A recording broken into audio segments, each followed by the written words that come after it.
আজকে আমি গিয়েছিলাম এক বিশাল মাঠে, যেখানে নতুন করে লিচু গাছ রোপণ করা হচ্ছে। আর এগুলো কিন্তু সবই চায়না লিচু। এই যে ফাঁকা মাঠটা দেখতেছেন আমার পিছনে, এখানে কিন্তু এর আগে অন্যান্য চাষ হয়েছে। আর সেই মাঠেই কিন্তু এবার ওনারা লিচু গাছ লাগাচ্ছে। সবগুলো চায়না লিচু, এগুলো ছোটতেই লিচু ধরবে।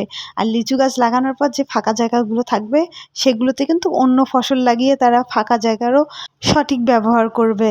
আর আগে লিচু গাছগুলো লাগিয়ে নেবে। একটা লিচু গাছ থেকে আরেকটা লিচু গাছের কিন্তু যথেষ্ট দূরত্ব রেখেছে।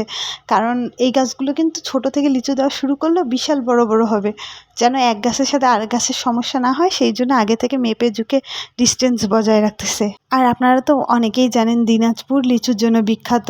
তাই তো এই এত এত লিচু গাছ। এই লিচুগুলো কিন্তু এবার হবে না, এবার অলরেডি লিচু গাছে ফুল এসে গেছে। এগুলো পরের বছর লিচু ধরবে। আর আসলেই কিন্তু ধরবে। এই গাছগুলো কিন্তু ১ বছরের মধ্যেই ফুল দেয়, ফল দেয়। ওনাদের সাথে কথা বলে জানতে পারলাম এগুলো চায়না লিচুর হাইব্রিড চায়না জাতের লিচু, কলম করা গাছ। আর এখন ডিজিটাল যুগ, সব কিছুতে ডিজিটাল। আগের মতো কি আর এমনি বীজ থেকে লিচু গাছ লাগাবে? অনেক বছর সময়ের অপেক্ষা করতে হয়। যার কারণে এই কলম করা গাছগুলো লাগিয়েছে। এগুলোতে ১ বছরের মধ্যে ফল ধরবে। স্বল্প সময়ের মধ্যে স্বল্প কষ্টতেই কিন্তু লিচু গাছে ফল হয়ে যাবে আর ফলন বৃদ্ধি পাবে। আর এই গাছের পাশাপাশি এখানে অন্যান্য সবজি বা অন্যান্য গাছও লাগাতে পারবে ওনারা। অর্থাৎ এক মাঠেই বিভিন্ন ধরনের ফসল ও ফল চাষ হবে। মাটির একদম যথেষ্ট ব্যবহার হবে।